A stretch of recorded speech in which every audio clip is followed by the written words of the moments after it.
we shouldn't underestimate the danger, the threat of the authoritarian coalition. I call it Eurasian authoritarian coalition because they still use Ukraine as a tool against Western world, and we are already Western world. This is what Chinese, Russians, and their allies cannot understand.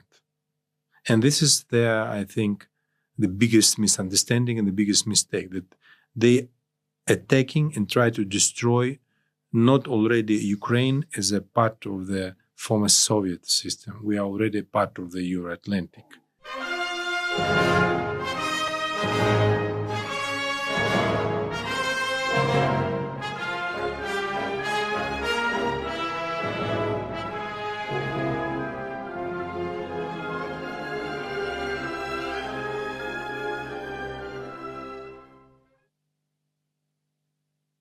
Hello and welcome to On the Edge. Our guest this week is Andrey Buzarov.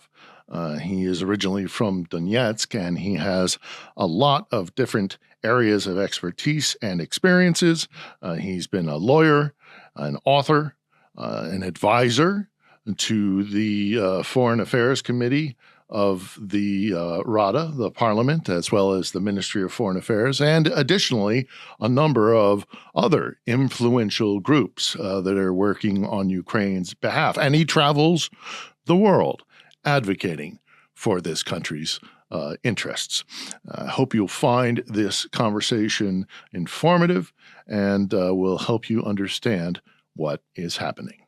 So, Andrey, thank you very much for joining us today. There's a great number of topics that we could discuss with your various areas of expertise. But one thing we haven't had the opportunity to talk about on the show as much as maybe I would have liked, and let's keep it broad terms here, is the state of the Ukrainian economy. As someone who is an advisor or a consultant, whatever you want to call it, to the British Ukrainian Chamber of Commerce, I wonder, what is the state, do you believe, of the Ukrainian economy?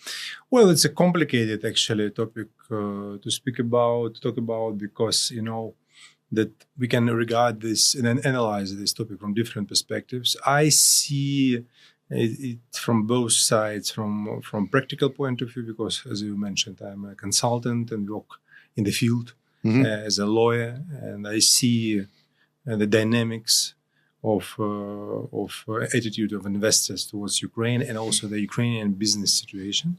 And from another perspective, some maybe economical estimates of the situation, because I'm an academician, I'm a researcher, and the economical factor is very important in analyzing the microeconomical situation and geopolitical and national things. So, to cut a long story short, I think that the economical situation, answering your direct question, the situation is unpredictable. Because on the other hand, I still see that the capacity in our economy, because we have huge macroeconomical support from European Union, first of all. And I think the half of our budget, national budget, is actually different kind of bonds and direct support from European Union. At least it was a tendency during the last 3 years. And also there was a huge part of microeconomical support from United States. And but it was in the past. Now, Now I think that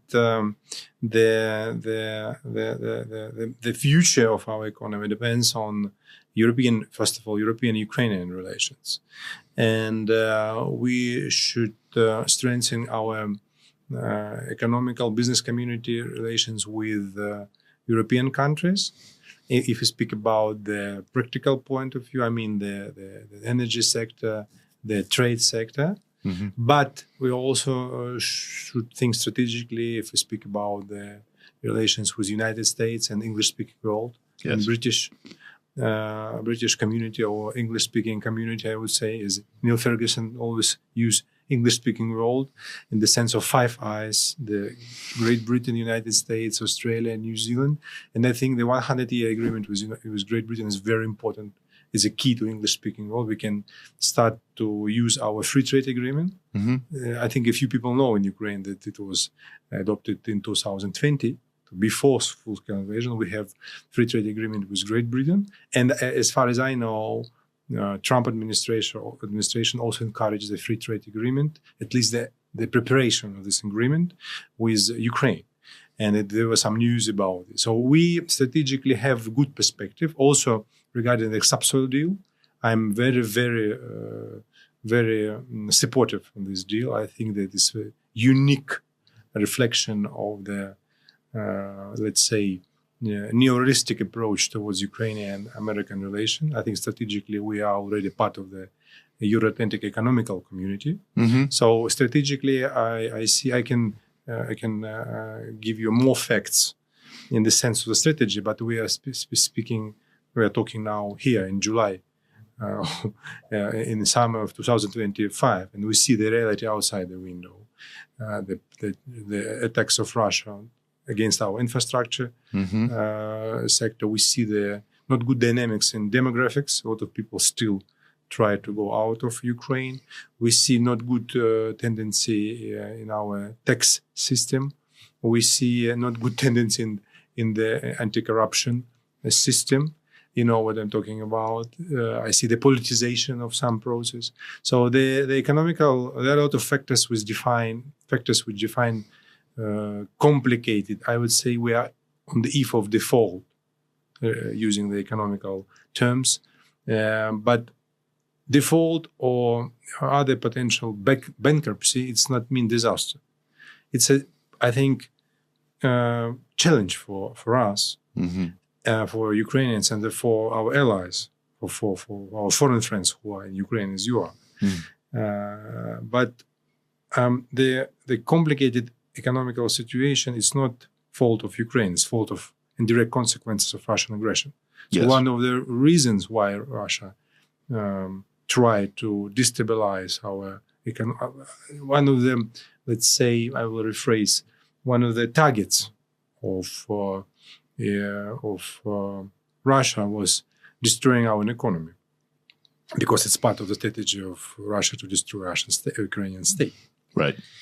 So I think that Russia contributed a lot during, I think, last 6 months, because they targeted specifically infrastructure, the economical routes. They started to attack the railway, logistic routes. It was actually for the first time when they targeted specifically the logistic routes to cut our economical potential. So they destroyed a lot because they wanted to provoke this economical potential disaster. But I think that the Euro-Atlantic community, first of all, European Union, if you speak about current situation, did a lot, and they should do more to support our national resilience if we speak about the economy. Because I think that now we are on the eve of the potential, as I mentioned, default. But we should prepare, as one my British colleague said, economical Rammstein for Ukraine. But it's figurative meaning. When I was in London 2 years ago, I interviewed Timothy Ash, the very famous economical scientist and researcher and businessman in London, and he said that we already should prepare the economical Rammstein of Ukraine. It was 2 years ago. And by Rammstein, it's the kind of a multinational in the meaning of the grouping of nations, that come together. Plan. Because action plan. Rammstein is more about defense, and which is military. Existentially important. Still very, very obviously very important. But practically, there should be some kind of analog or some kind of almost like a Marshall Plan. Exactly. Yeah. But Rammstein, because they use it more, the experts more in the meaning of the narratives which exist now. Because Marshall, I would consider Rammstein more of a forward-looking organization, whereas the Marshall Plan was a recovery plan from the devastation of the Second World War. So Rammstein's more about like, what can we do before we get to a practical crisis point? Yeah, exactly. So thank you for that. There's an ongoing issue, and perhaps I'm going to tap into your geopolitical strategist mentality. There is a changing dynamic of the triangle that exists between the European Union, the United States of America, and Ukraine. And much of it is the new administration in Washington wanting to withdraw from Europe, or at least decrease its interactivity, its connection to Europe. The European Union looking at that and realizing that they're going to have to pick up more of the support. And then, of course, Ukraine, which is at the forefront of this resistance to Putin and other autocracies. Where do you see these three groups moving together? Where are we going? Well, using a geopolitical approach for analysis of current situation, I always try to understand and read the American geostrategists like Friedman and other people, because I think these scientists know geopolitics better than a European and Ukrainian. But we know situation better from Ukrainian perspective, because a lot of geostrategists who are very far from Ukraine, or even in Europe, they never visited Ukraine, or maybe we were in Ukraine several times. By the way, when I was in Oxford with some private visit, I met a lot of people who wrote a lot of articles about Ukraine, but they were in Ukraine last time 20 years ago, or even before Yanukovych. But they wrote a lot of articles. I said, guys, what are you writing about? So it's some kind of information and academical problem in Western world to speak about Ukraine. Yes, I know. And you know it. Lots of people sitting in offices and academic boardrooms and school classrooms and university classrooms pontificating about Ukraine, but they've never been here. Exactly. But you are here and you know the situation. If we try to use Western methodology towards Ukrainian experience, I always use this formula to understand. We see that this geopolitical shift in the world has controversial consequences for Ukraine. It's some kind of negative tendency. On the other hand, it's an opportunity. And we always, if we speak seriously about geopolitics, we always have to take in regard that the American-Chinese long-term geopolitical battle. It's a main mega trend in the world. The second thing is European security. And here Ukraine actually the main topic, because as I mentioned, 100-year agreement with Great Britain, it means the new age of European security. And you know that we have a very serious contradiction when we speak about Euro-Atlantic, European security and post-Soviet security. So I, as an academician, as an expert, I don't imagine European security without Euro-Atlantic security. For me, European security is the integrative part of Euro-Atlantic security, where still there is very, very supportive position towards Ukraine of Canada. And the Canadian position does not depend on political or personal factor. I mean, it's totally based on values, on long-term support of Ukraine, which is because of morality and moral incentives and values. And the historical ties. I mean, Canada, the Ukrainian diaspora in Canada. I used to work for the CBC occasionally as a journalist. And so I would always get a call from Toronto or, saying, we want to talk about this. And I would be surprised as to why. And I eventually did learn of the great ties between Ukraine and Canada, and they're very strong ties. The Canadian-Ukrainian relations based on values and, as you said, on history. The same with Great Britain. The support of Great Britain is based on the question of justice and values, and we have bi-party support in Great Britain. So I can analyze all the countries actually, but I mean regarding their national interest and the reasons, the motivation of their support. Generally, we can divide all the countries on two main groups. If we speak about, for example, Euro-Atlantic support of Ukraine, it's moral or values things and the national interest. The country who still support Ukraine, Canada, Great Britain, Lithuania, Estonia, Norway, Poland, this I call it Three Seas initiatives from Great Britain to Black Sea. They mostly support Ukraine because of the values.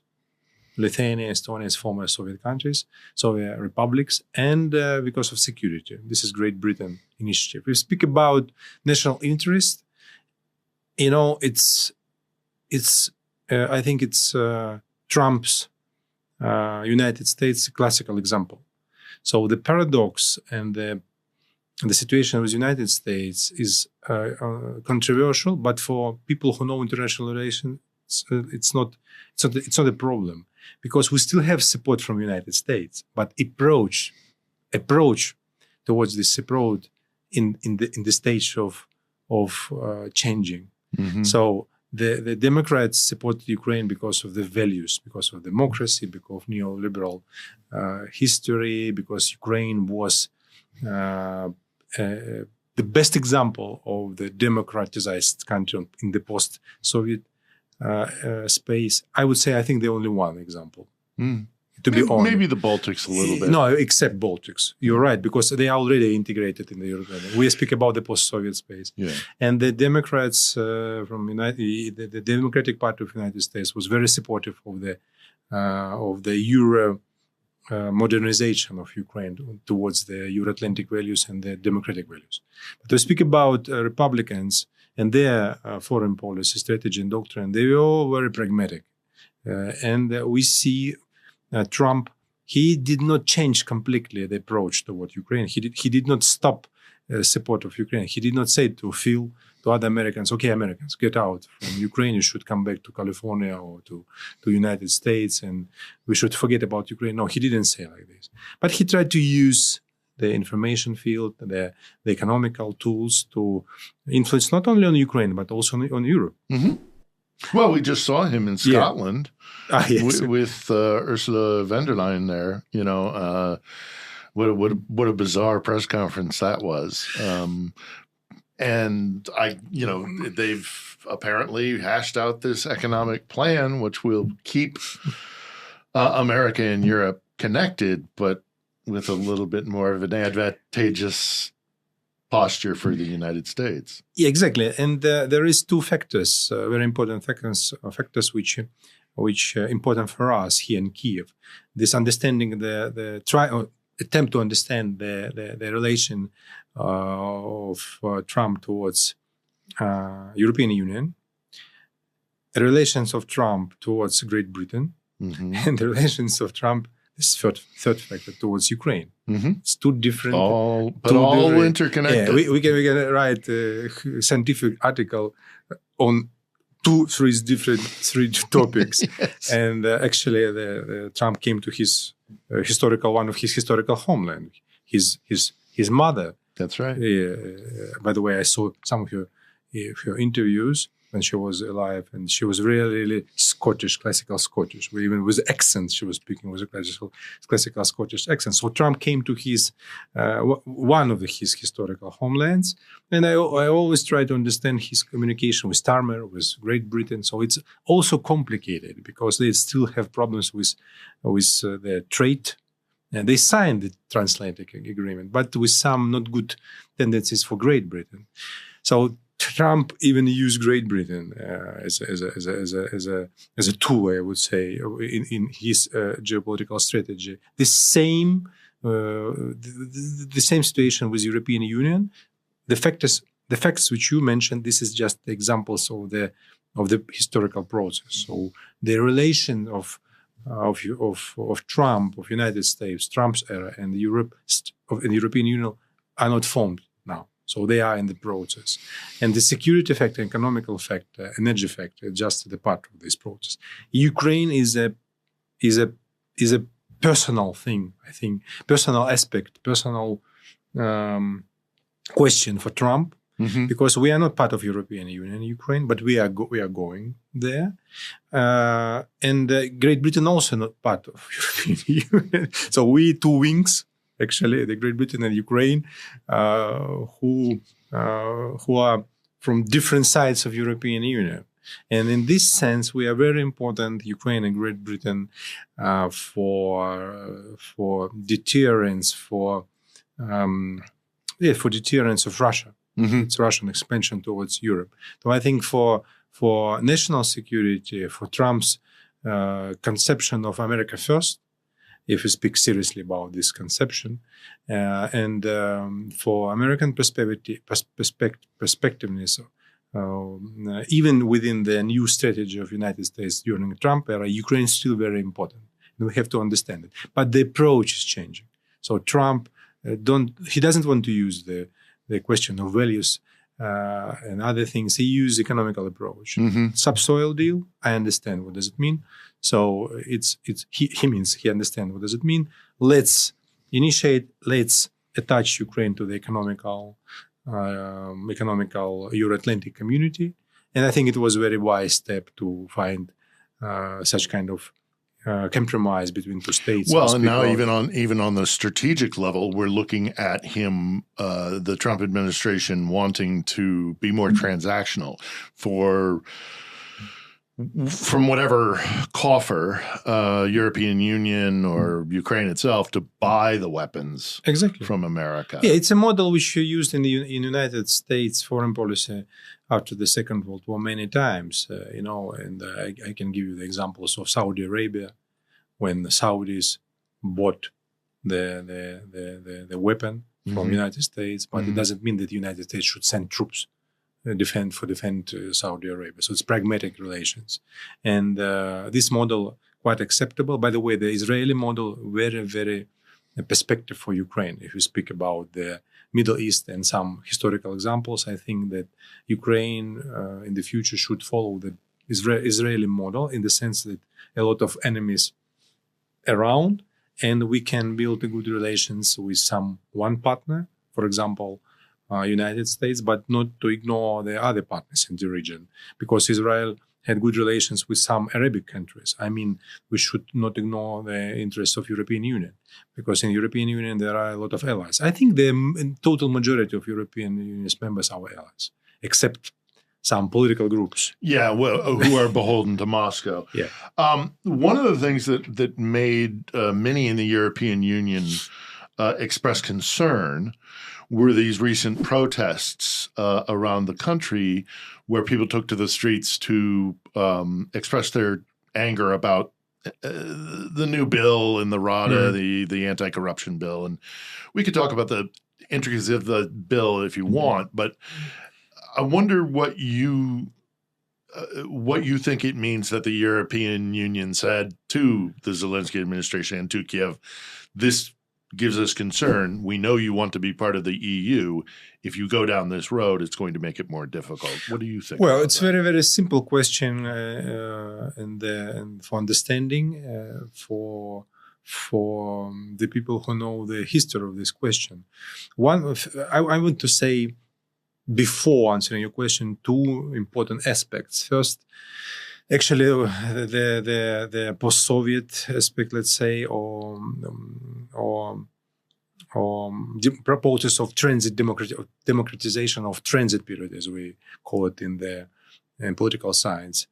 I mean, the Ukraine after 1991 was in transition from post-Soviet, not even from totalitarian state towards new state. It was a social transit, and one of the key contributors in this social transit was foreign friends, United States, mostly Democrats, and European countries, Lithuania, France, Germany, other countries, who gave a lot of money, who share a lot of experience in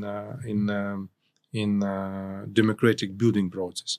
And this process, one of the, I would say, results of this process was one of the target of Russia.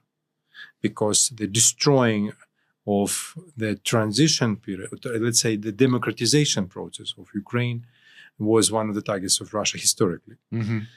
And during last 12 years after the starting of Russian aggression in February 2014, the Ukraine showed resilience towards Euro-Atlantic democratic world and showed some success in democratization, let's say democratic, in a very, very diplomatic way. But the success was controversial, but it was. And a lot of people who helped us in this process, they understood and understand that it was one of the biggest achievements for Ukraine. It was one of the main targets for Putin's Russia. Well, Putin's Russia wanted to keep the status quo of corruption in Ukraine. Yeah. Europeans and a large percentage of Ukrainian population wanted to get away from corruption because it's a drag on your country. I've been coming here for nearly 30 years. I will give you one. Corruption's a huge problem. Yeah, I will give you one proof of your thesis, and then I go to my conclusion about the corruption topic.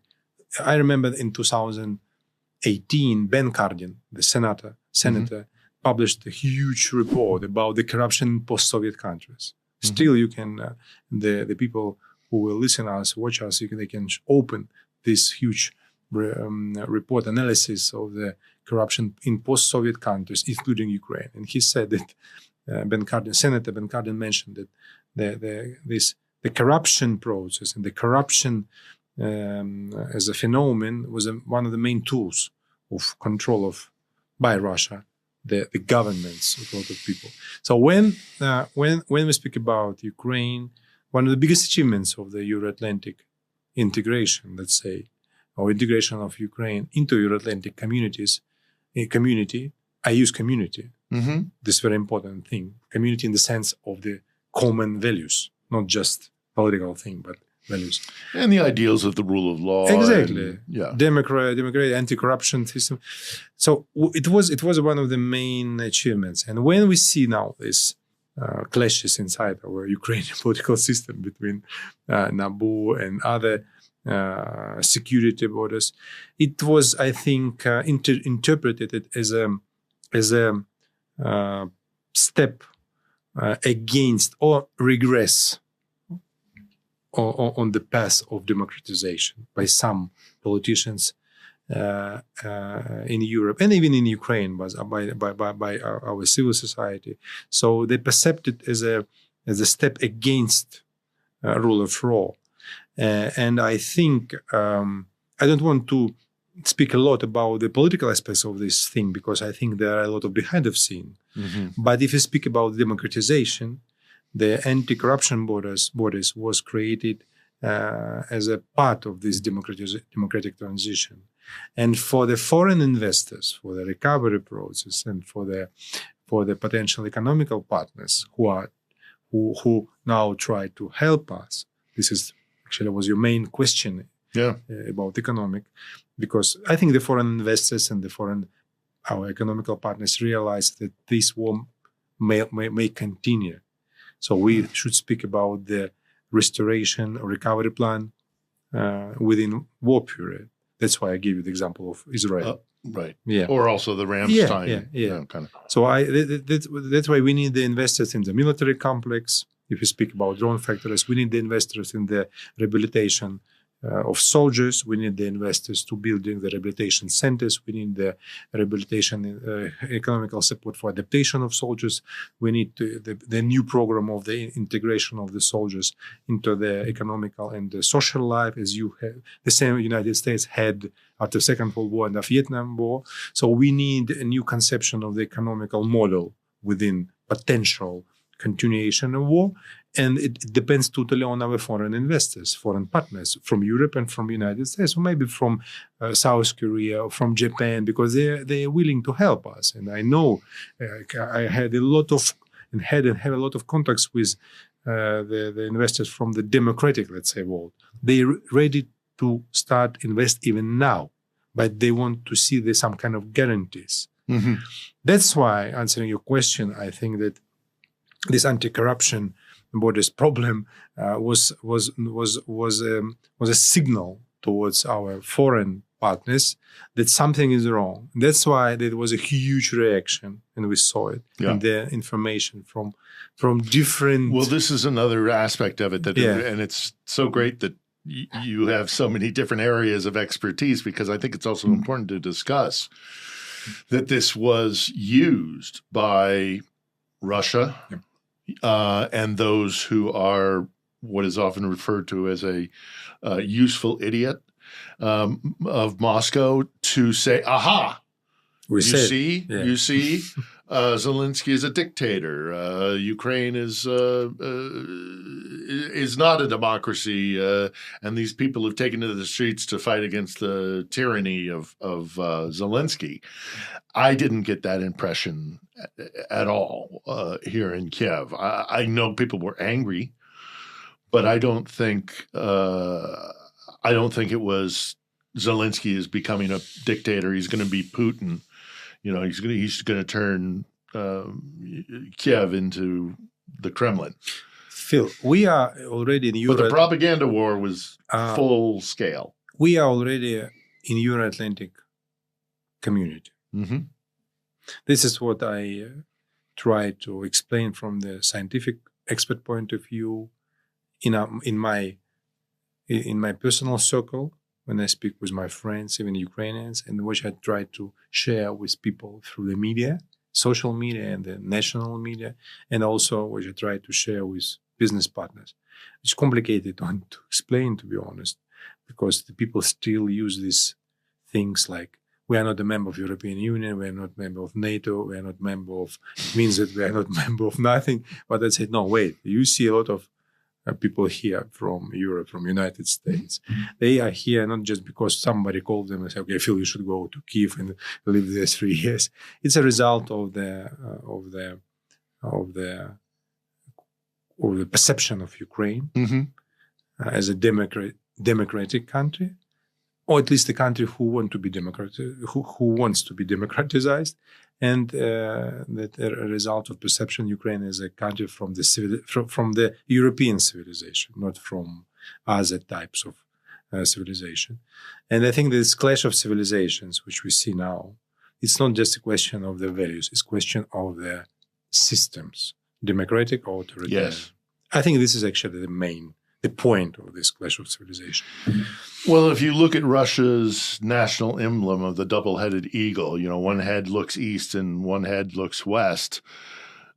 It is part of their schizophrenia, if you will. Not exactly the correct term, but nevertheless, Ukraine has none of that. Ukraine is firmly self-identifying as European. There's absolutely no question of that. But before we move away completely from the recent street protests and that controversy, is again to press upon, and I'd like a little more input about Ukraine needs support from the international community. Part of that support is going to come from the perception of what Ukraine is. That's why the information war is so intense. Talk to me a little bit about what you see happening with Russia and Moscow trying to manipulate and to spread disinformation and lies about Ukraine so that support drops off. Well, it's very understandable situation for me why Russia tried to do it. It's because of I think the Putin and his advisors, and let's say all the military government of Russia understood and understands that that this war strategically will be their lost, and they see that they actually failed twice in 2008, 2014 when they tried to destabilize the south and the east of Ukraine, but they failed. They failed second time when they tried to get so-called blitzkrieg, quick war, and they failed. Now they tried to use their third attempt using to use this third attempt using the internal clashes between Ukrainians. Mm-hmm. So I think the on front line, the huge resistance and the organized, interconnected, I would say, organized by Ukrainian army, by strong civil resilience, and also with the help of our Western allies, this overwhelming, resilient or resistant shield of Europe works. Mm-hmm. And despite there are some success of Russians, Neopokrovsk, Konstantinopol, we know about this, but it's not huge as they think, and they actually, as they interpret it in their Russian-speaking world, because we see the Russia propaganda, we know how they use some achievements as a huge achievement. So every step which Russia did in Kharkiv region, in Donbass, in Kherson, in Sumy, it's a huge loss for their army, for even for their economical system. So I think that the only one tool which Russia may use now is try to use the internal factor. I mean, the internal destabilization, or to influence on our put internal pressure. Definitely try to put pressure using different tools, the hybrid attacks, to killing some people here, to use the manipulations to organize some assassination of some people in Ukraine, which we saw already. So the Russians may use a lot of things to influence on Ukrainian society, because they don't need to use soft power. They used Ukraine as their part of their former influence, and they have a lot of soft power here. Mm-hmm. Using the term soft power in the neoliberalistic meaning. I mean the soft power Russia. This is the church, the language, and other things, which are also very controversial, because my native language is Russian, and I still use it everywhere. But there is a delicate border between Russian influence and the tools of Russia influence and the Ukrainian identity. Well, I think if you were to go to Dublin and walk into St. Stephen's Green and say you're English because you're speaking English, you might find people who would disagree with you. I understand what they're talking about. So I just want you to say that Russia has a lot of tools how to influence our internal situation, and they want to use it because they understand that they will not get Ukraine through the front. And I think they want to destabilize. And they have now this 6 months period, maybe 4 months period, because there is a geopolitical disturbance. We still don't have understanding from the European what will be the model of our, let's say, new foreign support instead of Rammstein, or maybe within Rammstein. And Russia used these negotiations with Trump, with China, even maybe with some Europeans like Orban and others, to pressure Ukraine. So if you analyze the number of the attacks by drones against Kiev, if you analyze the targets of these attacks, if you analyze the scale of these attacks, you see that they intensified during last 3 months. You know it. You know it. And I've had enough sleepless nights. I know. Exactly. So they pressure. They pressure. The main target is to cut, to beat our resilience, which is still huge. Yeah. And I think Russia understands that the scale of Ukrainian resilience is huge, and they try to use our internal situation. And you just mentioned this anti-corruption information wave, which was provoked by our internal political situation, but they use it in their narrative, and they unfortunately put it into some European information agenda, which was also used by some, as you said, useful idiots in some among some political groups in Europe. I'm not speaking about the critical points from the European institutions towards our government. I speak about the use, how the information was used by some people in Slovakia, in Hungary, in Austria, even in some in the far right in Germany or France. Exactly. Or I call it this far right or far left. I don't know how they call them, groups. Funded all by the Kremlin, of course. Before we get off of this question, because I think you're right. I think that the Russians realize that they are going to have a very difficult military campaign. But if they can divide and conquer in Ukraine or change the perception in the international world of what Ukraine is, then they might get more success there. Because, and I'd like your response to this, their objective, Moscow's objective, Vladimir Putin's objective, among other things, but primarily is regain control of the northern shore of the Black Sea so that you can have your Black Sea fleet based at Sevastopol. That's never going to happen as long as Ukraine has Odessa, because Odessa can always threaten Sevastopol. Yeah. And the other major objective is to change Kiev to a government that is more pro-Moscow. I don't think they can achieve either of those goals. I really don't think they have the capacity to do it. I've been to Odessa many times since the full-scale engagement. It is a fortress.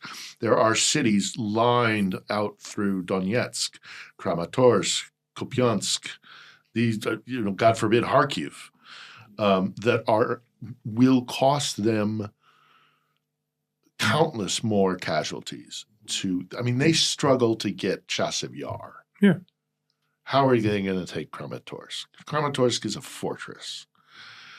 What is your impression of what the Russians might be able to achieve when it comes to I think the missiles and drones. I think missiles and drones is a huge challenge for Ukraine. But that's about breaking the spirit of Ukraine as much as... I think it's more terror.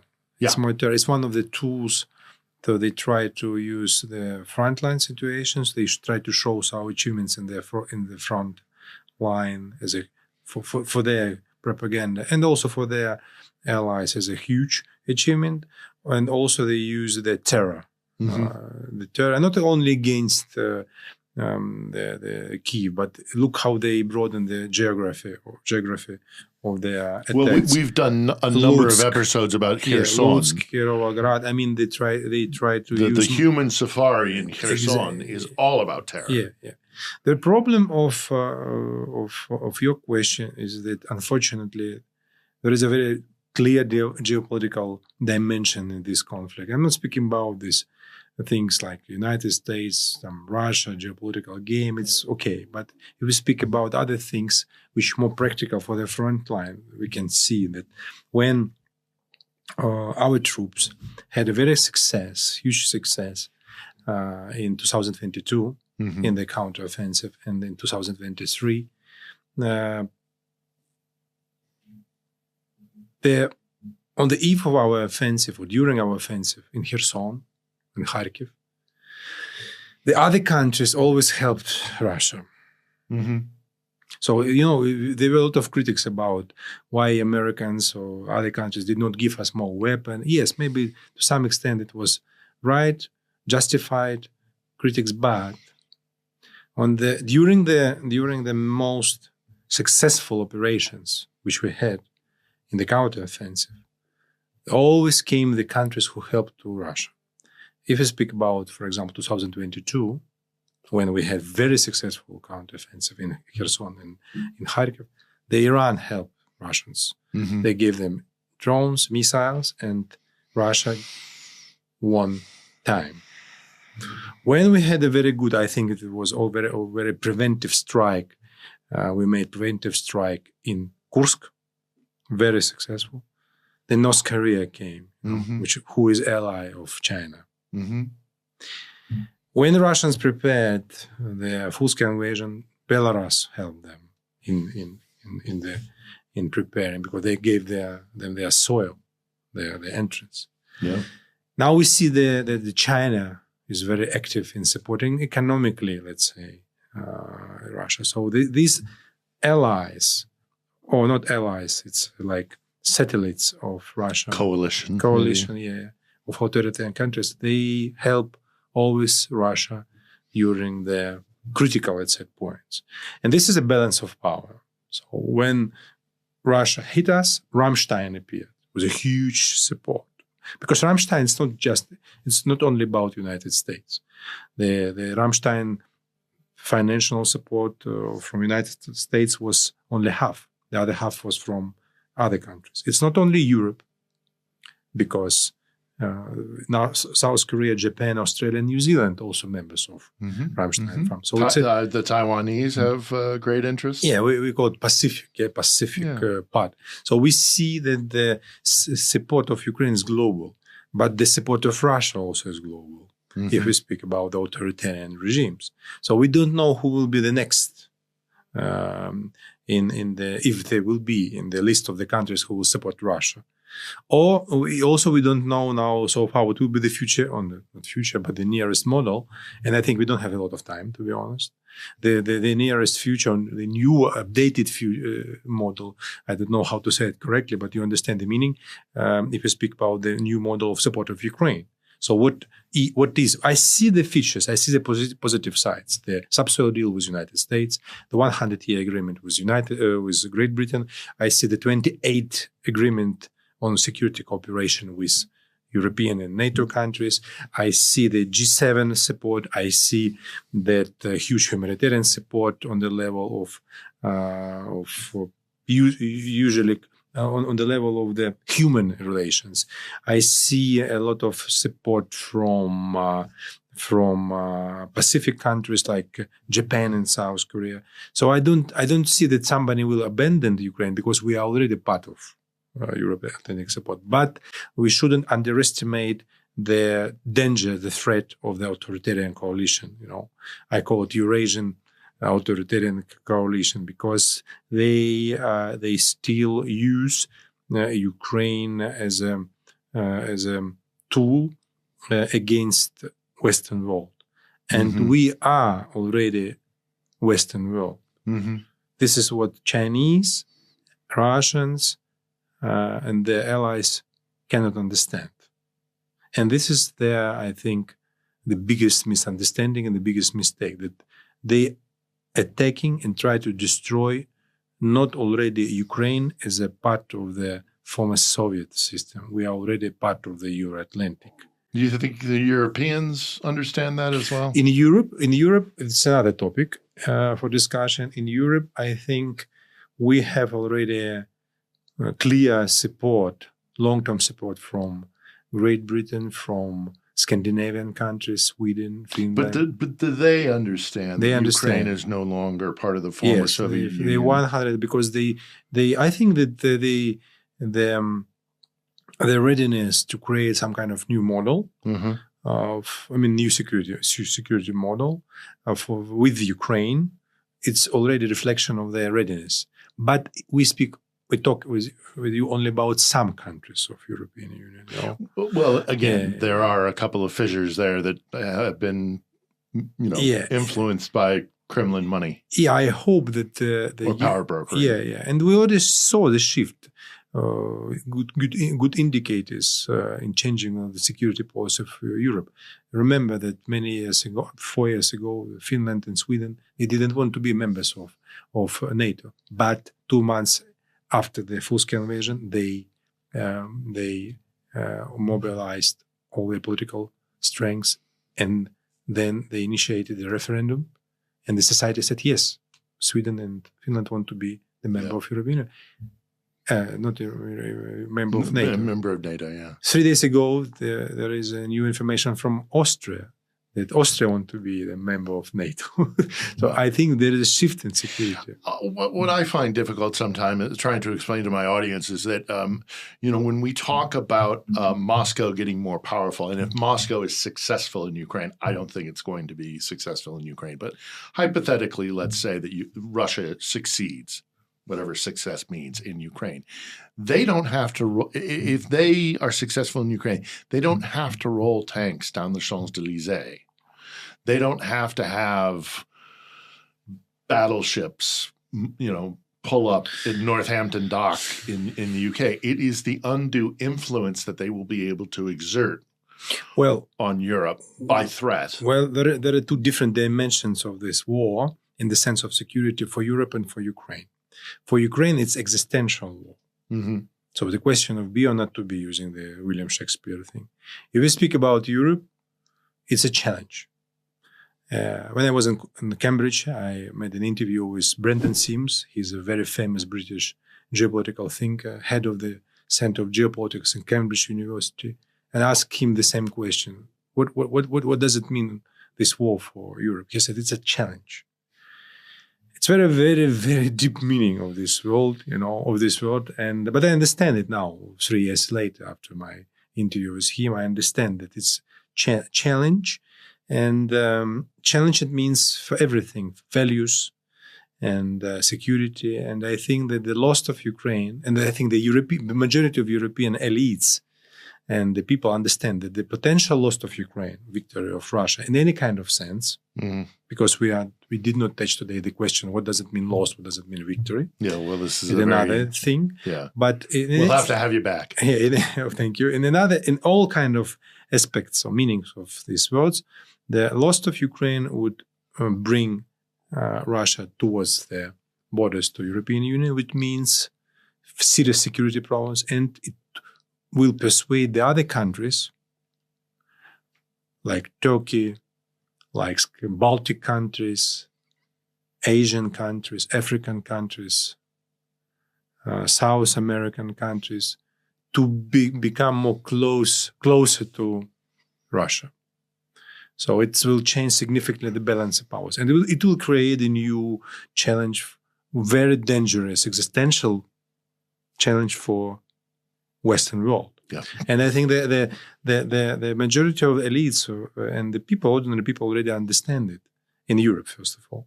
Because in the United States, the support of society is huge, still huge, despite all these political battles, let's say. And it means that the United States and the English-speaking world is very supportive of Ukraine. And it's very important. It's a very important signal for Ukrainians. And it's a signal for Russians, for their allies. And I think that the withdrawal of Russia from Syria, partial withdrawal from Syria, the Israeli-American, we can say it, war against Iran, and the weakness of Russia in Azerbaijan, in Karabakh, even in Armenia. Well, even the street protests in Tbilisi. Yeah, I think that we witnessed the new weakness and political withdrawal of Russia from South Caucasus. Yeah. We witnessed it. So they've got the Dagestani problem, the English problem, sections. So if you change, if you compare what was in 2015, when Russia signed with Ukraine this Minsk agreement, and Russia interfered Syrian issues, and now you will see how Russia weakened economically and politically and geopolitically. So I think that it's a very, very direct consequences of their useless and absolutely dangerous for Russians war against Ukraine.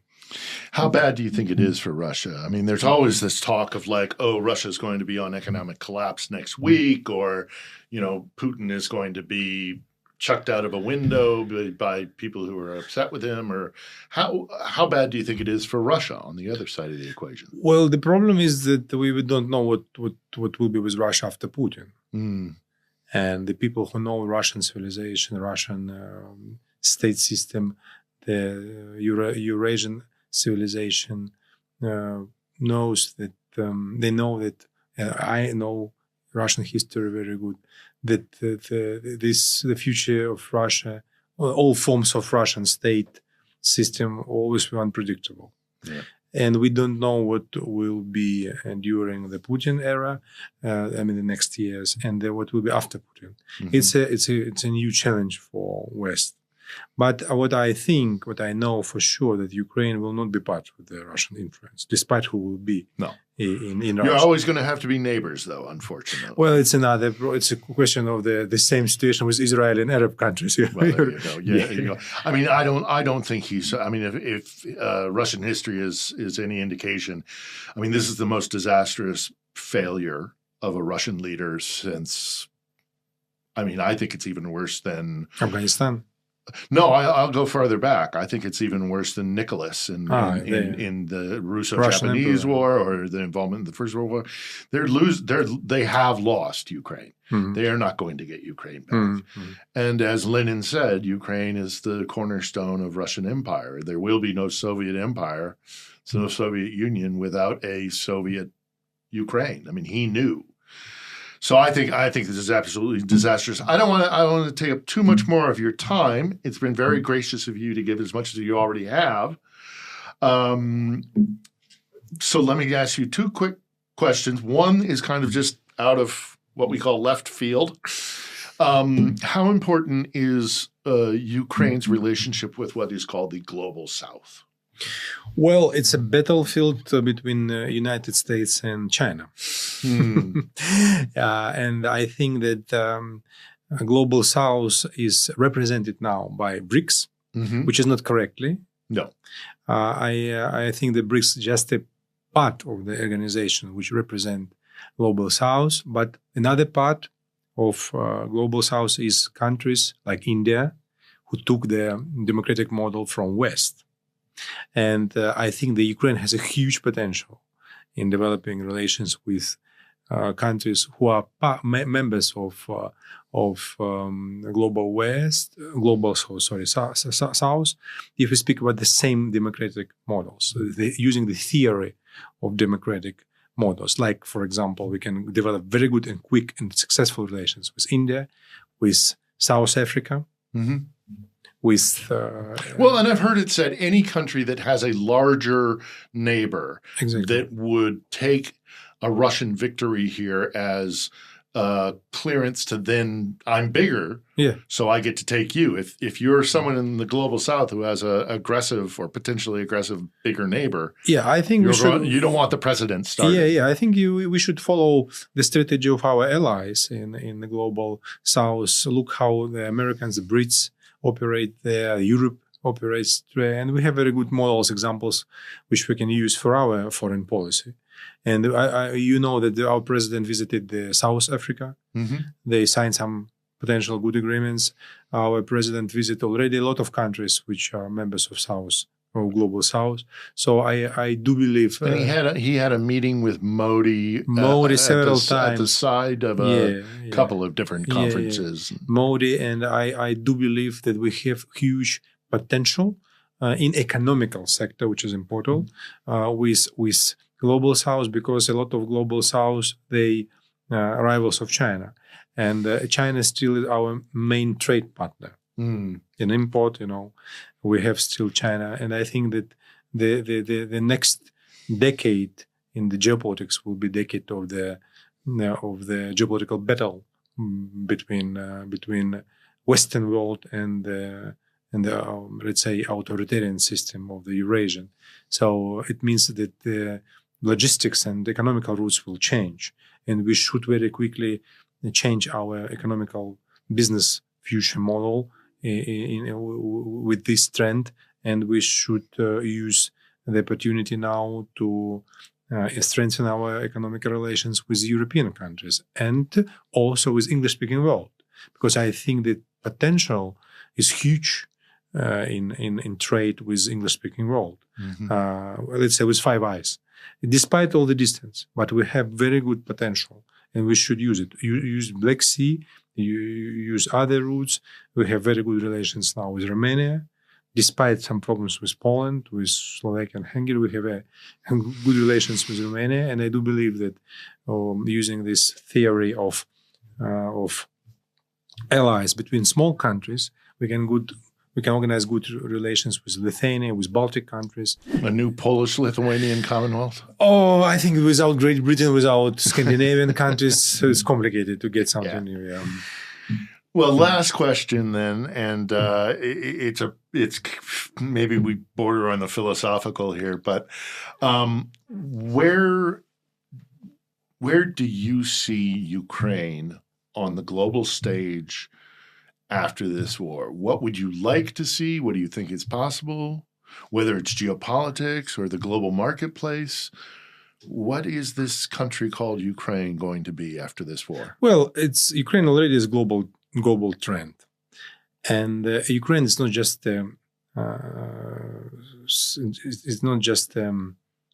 part of international system. It's already a mega trend. You mentioned that you have a last philosophical question. I did not say you that my first PhD is in social philosophy and philosophy and history. And unfortunately, I can talk a lot about all these things because my second now PhD or postdoctoral research is in political studies, but first is philosophy. Well, unfortunately, or maybe fortunately. And I think that the Ukraine, first, it's mega trend. Second, it's a European security, part of the European security. Third, it's a part of the Euro-Atlantic values. And third, it's an example for post-Soviet countries, all post-Soviet countries, which they can follow if they want to be democratic. Mm-hmm. So Ukraine, it's a unique phenomenon in the world history.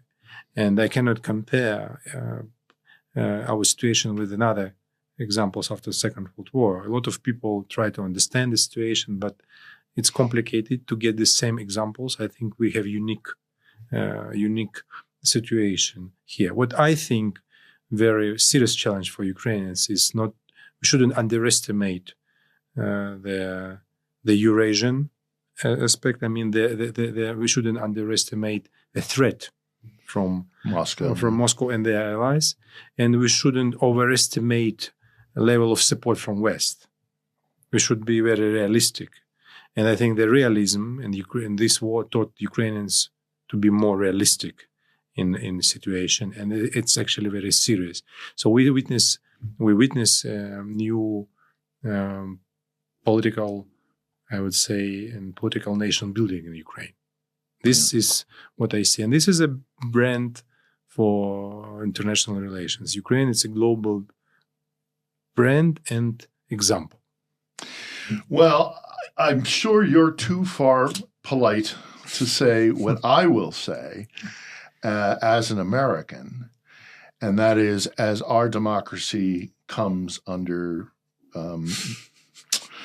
duress, under attack, that every day that I'm here in Ukraine, I'm reminded that there are ideals and values worth fighting for.